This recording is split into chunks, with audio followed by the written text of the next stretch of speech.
وہ جب بھی بات کرتے تو مجھے ان کے انداز میں ایک عجیب سی بےتابی محسوس ہوتی۔ بار بار پوچھتے، نورالعین تم میرے پاس کب آؤ گی؟ لگتا ہی نہیں تھا کہ ان کی پہلی بیوی ان کے ساتھ ہے۔ وہ تو ہر وقت میرے لیے ہی بے چین نظر آتے تھے اور اس بات کی مجھے بہت خوشی تھی۔ میرے دل میں خود بخود یہ خیال آ گیا تھا کہ شاید وہ اپنی پہلی بیوی سے خوش نہیں ہیں، اسی لیے انہوں نے دوسری شادی کی ہے۔ ویزا آنے کے بعد میں سیدھے سعودی عرب کے لیے روانہ ہو گئی۔ ایئرپورٹ پر میں نے روبرو جب پہلی بار شیخ ولی کو دیکھا تو وہ تصویر سے زیادہ ہینڈسم تھے اور مجھے دیکھ کر بہت خوش بھی ہوئے تھے۔ انہوں نے مجھے سینے سے لگایا اور میری خیر خیریت پوچھنے لگے۔ میں کچھ شرما بھی رہی تھی کیونکہ میں مشرقی لڑکی تھی اور یہ میرے اپنے شوہر سے پہلی ملاقات تھی۔ وہ مجھے ایک عالی شان سے بنگلے میں لے گئے اور بتایا کہ حق مہر میں انہوں نے یہ بنگلہ میرے نام کر دیا ہے۔ یہ سن کر میں ہکا بکا رہ گئی تھی۔ اتنا بڑا بنگلہ انہوں نے مجھے دے دیا تھا۔ اس بنگلے میں نوکروں کی بھی کوئی کمی نہیں تھی۔ پھر وہ مجھے ایک بڑے سے کمرے میں لے گئے اور قیمتی ترین لباس دے کر کہنے لگے، تم تیار ہو جاؤ کیونکہ آج ہماری شادی کے بعد پہلی رات ہے اور میں چاہتا ہوں کہ کسی چیز کی کوئی کمی نہ ہو۔ تمہیں یہ نہ لگے کہ تمہاری شادی ویڈیو کیمرے پر ہوئی ہے تو تمہاری کوئی خواہش پوری نہیں ہو سکے گی۔ میں نے کچھ جھجکتے ہوئے ولی سے پوچھا کہ آپ کی پہلی بیوی کہاں ہے؟ کیا وہ اس بنگلے میں نہیں رہے گی؟ میری بات سن کر وہ مسکرائے اور کہنے لگے، نہیں، میری دونوں بیویاں الگ الگ گھروں میں رہتی ہیں۔ یہ بات سن کر میں اچھل پڑی اور حیرت سے پوچھا، دونوں بیویاں؟ کیا آپ کے پہلے سے دو بیویاں موجود ہیں؟ وہ کہنے لگے، ہاں، آپ کے ماموں نے بتایا نہیں کہ میری ایک بیوی عربی ہے اور ایک بیوی پاکستانی اور آپ میری تیسری بیوی ہیں۔ یہ سن کر مجھے لگا جیسے میرے سر پر آسمان گر گیا ہو۔ مجھے تو لگا تھا کہ وہ اپنی عربی بیوی سے خوش نہیں ہوں گے، اسی لیے اس نے مجھ سے شادی کی ہوگی، لیکن اب پتہ چلا تھا کہ میں تو ان کی تیسری بیوی تھی اور پہلے سے ان کی پاکستانی بیوی بھی موجود تھی۔ شاید یہی وجہ تھی کہ ان کی اردو اچھی تھی، مگر دو بیویوں کے موجود ہوتے ہوئے بھی وہ فون پر اتنے بے چین کیوں محسوس ہوتے تھے، جیسے کہ ان کے اندر کوئی تشنگی موجود ہو۔ خیر، میں یہ سوال پوچھنے کی اب ہمت نہیں رکھتی تھی کیونکہ ہماری شادی ہو چکی تھی اور مجھے ولی کی دونوں بیویوں کو قبول ہی کرنا تھا۔ اگر یہ سچائی کسی نے مجھ سے چھپائی تھی تو وہ میرے ماموں تھے، کیونکہ میری اور ولی کی تو کبھی اس بارے میں بات ہی نہیں ہوئی تھی۔ اور پھر اس سے بھی بڑی بات یہ تھی کہ میرا ان سے کوئی تعلق واسطہ نہیں تھا، وہ دونوں الگ الگ گھروں میں تھی اور شاید ولی کبھی ہماری ملاقات بھی نہ کرواتے۔ میں نے حالات کو قبول کر لیا تھا کیونکہ اس کے سوا کوئی چارہ بھی نہیں تھا۔ بڑی مشکل سے تو میری شادی ہوئی تھی۔ میں کسی بھی بات کو دل سے لگا کر اپنی خوشی خراب نہیں کرنا چاہتی تھی۔ میں ولی کا دیا ہوا مہنگا ترین لباس پہن کر دلہن بن کر بستر پر بیٹھی تو کچھ ہی دیر بعد وہ پھولوں کا گلدستہ لیے میرے پاس چلے آئے۔ انہوں نے مجھے قیمتی ہیروں کا ہار تحفے میں دیا اور پھر کہنے لگے کہ آج سے تم میرے دل کی ملکہ ہو۔ یہ بات سن کر میں بہت ہی زیادہ خوش ہو گئی تھی۔ مجھ جیسی سامنے رنگت والی لڑکی کو اگر کوئی خوبصورت سا شخص ایسا جملہ کہے تو واقعی یہ بات بہت ہی خوشی کی ہوتی ہے۔ اور پھر یہ شخص تو میرا محرم تھا، لیکن اس کے بعد آگے بڑھ کر جس طرح کی جسارت ولی نے کی، میں ہکا بکا رہ گئی۔ پھر ساری رات ہی میں ان کی جسارتوں کے آگے خود کو بے بس محسوس کرتی رہی۔ میں نے سوچا بھی نہیں تھا کہ ولی 55 سال کی عمر میں نہ صرف اس قدر طاقتور ہوں گے بلکہ خواہشات سے بھی بھرپور ہوں گے۔ دو بیویوں کے ہوتے ہوئے تیسری شادی کرنے کے باوجود بھی وہ میرے ساتھ بالکل اس طرح پیش آ رہے تھے جیسے یہ ان کی پہلی شادی ہو اور وہ ابھی کوئی 22 سال کے نوجوان ہو۔ 2 گھنٹے میرے ساتھ گزارنے کے بعد اچانک ہی ولی نے ایسی بات کہی کہ میں دنگ رہ گئی۔ ولی تو ہر تھوڑی دیر بعد مجھے حیران کر رہے تھے۔ وہ کہنے لگے کہ اب میں اپنی بڑی بیوی کے پاس جا رہا ہوں، تم سکون سے سو جاؤ، میں کل تم سے ملنے کے لیے آؤں گا۔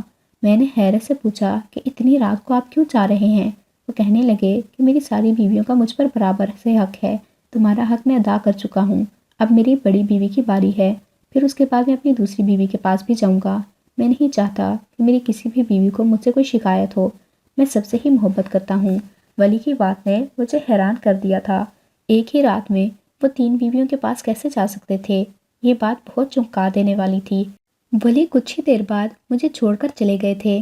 میں اس قدر تھک چکی تھی کہ مجھے نیند لگ گئی اور جب صبح میری آنکھ کھلی تو مجھے احساس ہوا کہ میری زندگی تبدیل ہو چکی ہے۔ اب میں چھوٹے سے ٹوٹے پھوٹے گھر میں نہیں تھی بلکہ ایک بڑے سے بنگلے میں تھی۔ اپنی ماں کو فون کرنے کے لیے میرے پاس سہولت بھی موجود تھی، اسی لیے میں نے اپنی ماں کو فون لگایا اور اپنی خیریت کی خبر سنائی۔ وہ کافی دیر مجھ سے بات کرتی رہیں اور بہت خوش بھی ہوئیں۔ میں نے انہیں ولی کی شادیوں کے بارے میں نہیں بتایا تھا۔ میں خوش تھی تو پھر انہیں پریشان کرنے کی کیا ضرورت تھی۔ شام کے وقت جب ولی آئے تو مجھے دیکھ کر کہنے لگے، تم تیار کیوں نہیں ہوئی ہو نورالعین؟ میں چاہتا ہوں تم ہر وقت دلہن بنی رہو۔ میرا ہاتھ پکڑ کر مجھے کمرے میں لائے، بھاری سا جوڑا نکال دیا اور کہنے لگے تیار رہا کرو، اور پھر ان کے کہنے پر میں تیار ہو گئی تو ایک دفعہ پھر وہ خود پر سے قابو کھونے لگے۔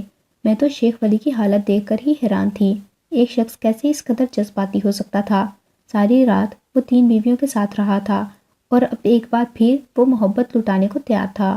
یقیناً شیخ ولی کی طاقت کے پیچھے کوئی نہ کوئی راز ضرور تھا۔ میری شادی کو ایک ہفتہ بہت تیزی سے گزرا اور اس ایک ہفتے میں کوئی رات ایسی نہیں تھی جب میرے شوہر نے مجھے وقت اور خوشی نہ دی ہو۔ وہ ہر رات پابندی سے مجھے میرے حصے کا وقت دیتے اور میری خواہشات کو بھی مکمل کر دیتے۔ جب ایک ہفتہ گزرا تو میں سوچ میں پڑ گئی کہ ولی ایسا کیا کھاتے ہیں جو اتنے توانا ہیں، جبکہ اس ایک ہفتے میں میری صحت پر کافی فرق پڑا تھا۔ میں خود کو کمزور محسوس کر رہی تھی اور پھر ایک رات میں نے ولی کو کمرے میں آنے سے پہلے باورچی خانے میں جاتے ہوئے دیکھا۔ عموماً ولی رات کو میرے پاس دیر سے آتے تھے، اسی لیے میں پہلے سے ہی کمرے میں موجود ہوتی تھی۔ میں نے کبھی انہیں باورچی خانے کا رخ کرتے نہیں دیکھا تھا۔ اب جب ولی باورچی خانے گئے تو میں چونک گئی اور ان کے پیچھے پیچھے چل پڑی۔ میں باورچی خانے کے دروازے پر ہی پہنچی تھی کہ میں نے دیکھا ولی لہسن نکال کر اسے چھیل رہے تھے اور ساتھ ہی ساتھ انہوں نے 2 پیاز بھی لیے ہوئے تھے۔ اتنی رات گئے، کیا میرے شوہر کا کھانا پکانے کا ارادہ تھا؟ یہی سوچ کر میں دروازے پر رک گئی کہ خاموشی سے دیکھتی ہوں، شاید وہ میرے لیے کچھ کھانا تیار کرنے کی کوشش کر رہے ہیں۔ ولی کسی ماہر باورچی کی طرح لہسن کو باریک باریک کاٹ چکے تھے اور ساتھ ہی انہوں نے پیاز کو بھی باریک باریک کاٹ لیا تھا۔ اس کے بعد ولی نے ایک پین میں ذرا سا سرسوں کا تیل گرم کیا اور اس کے اندر لہسن اور پیاز کو ملا کر چولہا بند کر دیا۔ میں سمجھ نہیں پائی تھی کہ یہ کیا پک رہا ہے، لیکن مجھے حیرت اس وقت ہوئی جب تھوڑی دیر کے بعد ہی ولی نے آہستہ آہستہ سرسوں کے تیل میں ملی ہوئی ساری پیاز اور لہسن کو کھا لیا۔ پھر ولی واش روم میں گئے تھے اور انہوں نے ماؤتھ فریشنر سے اپنا منہ اچھی طرح صاف کر لیا تھا۔ ان کے منہ سے شاید لہسن اور پیاز کی بو ختم ہو گئی تھی۔ میں کمرے میں جا کر لیٹ گئی تو ولی بھی میرے پیچھے ہی چلے آئے۔ وہ بالکل حشاش پشاش نظر آ رہے تھے۔ میں جاننا چاہتی تھی کہ ولی نے یہ سب کچھ کیوں کھایا ہے، لیکن میرے سیدھے پوچھنے کی ہمت نہ ہوئی۔ انہیں لگتا کہ میں ان کی جاسوسی کر رہی ہوں، اسی لیے میں خاموش ہو گئی۔ اس رات بھی ولی نے مجھے بھرپور توجہ دی اور پھر اپنی پہلی بیوی کے پاس چلے گئے۔ البتہ اگلی رات جب ولی آئے تو میں ان کے پیچھے ہی باورچی خانے میں داخل ہو گئی، کیونکہ وہ پچھلی رات کی طرح ابھی باورچی خانے میں کھڑے وہی چیز پکا رہے تھے۔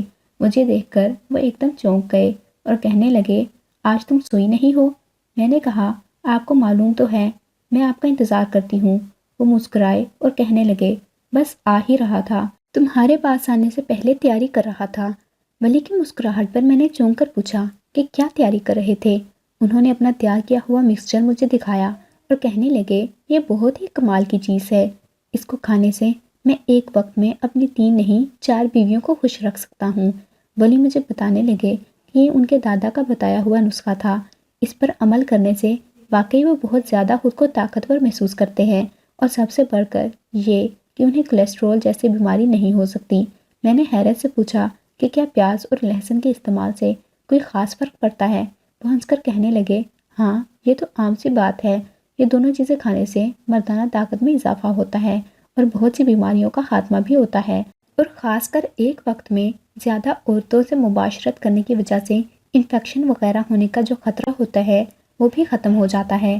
اسی لیے میں پابندی سے استعمال کرتا ہوں، اور تمہیں پتہ ہے کہ میں چوتھی شادی کرنے جا رہا ہوں۔ میں نے ایک بیوہ عورت کو اپنے لیے منتخب کیا ہے۔ میں ایسی عورتوں سے شادی کرتا ہوں جن کے ساتھ کوئی نہ کوئی پریشانی ہوتی ہے۔ تمہارے ماموں نے مجھے بتایا تھا کہ تمہاری رنگت کی وجہ سے تمہارے رشتے نہیں ہوتے، اسی لیے میں نے تم سے شادی کی، اور اب میں جس سے شادی کرنے والا ہوں وہ ایک بیوہ عورت ہے۔ میں چاہتا ہوں کہ اس کی زندگی بھی سنور جائے۔ ولی کی بات سن کر میں دنگ رہ گئی تھی۔ وہ میرے سامنے بڑی آرام سے چوتھی شادی کی بات کر رہے تھے۔ میری آنکھوں میں آنسو آ گئے۔ میں نے کہا، ولی آپ چوتھی شادی کیسے کر سکتے ہیں؟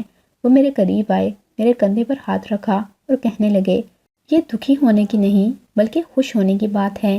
ایک بیوہ عورت کو سہارا دینے جا رہا ہوں، یہ نیکی کا کام ہے۔ ہمارا دین ایسے ہی عورتوں سے مزید شادیوں کی اجازت دیتا ہے جو بے سہارا ہوں دیکھو آج تم میرے ساتھ اس گھر میں کتنی خوش ہو، اگر میں تم سے شادی نہ کرتا تو شاید تم اپنی ماں کی دہلیز پر بیٹھی ہوتی۔ حرام کام کرنے سے بہتر یہ ہے کہ حلال رشتہ بنایا جائے، اور یہی میرا ماننا ہے۔ ولی کی بات سن کر مجھے بہت خوشی ہوئی تھی، ان کی سوچ بہت اچھی تھی۔ میں نے خود انہیں چھوٹی شادی کی اجازت دے دی، کیونکہ انہوں نے کبھی اپنے فرائض میں کوئی کوتاہی نہیں کی تھی۔ وہ مجھے وقت بھی دیتے تھے اور میری جنسی خواہشات کو تکمیل کرنے کی ہمت بھی رکھتے تھے، اور میں جانتی تھی کہ وہ بآسانی اپنی چوتھی بیوی کو بھی ایک اچھی زندگی دے سکتے ہیں۔ میری اجازت دینے پر ولی نے مجھے سینے سے لگا لیا تھا، اور پھر کچھ ہی دنوں بعد میرے شوہر نے چوتھی شادی بھی کر لی۔ آج ولی نہ صرف 4 بیویوں کے شوہر ہیں، بلکہ چاروں کے ساتھ ہی بہت اچھی ازدواجی زندگی گزار رہے ہیں۔ ولی کی سوچ پر مجھے بہت فخر محسوس ہوتا ہے، اور کبھی کبھی تو میں حیران ہوتی ہوں کہ کچھ معمولی سی چیزوں کے استعمال کی وجہ سے ولی کی زندگی میں کتنا سکون ہے۔ وہ اپنی شادی شدہ زندگی میں کس قدر مطمئن ہیں۔ کچھ چھوٹی چھوٹی سی چیزیں اپنے اندر اتنے فوائد رکھتی ہیں کہ جنہیں جان کر ہم حیران رہ جاتے ہیں۔ اگر آپ نے کبھی یہ چیزیں استعمال نہیں کی ہیں تو ایک دفعہ ضرور کیجیے گا۔ اور رہی بات زیادہ شادیوں کی، تو اگر آپ کو بھی کوئی ایسی عورت ملے جو بے سہارا ہو، ضرورت مند ہو، تو اس سے نکاح کا رشتہ ضرور بنائیے گا، کیونکہ حلال رشتے میں برکت ہے۔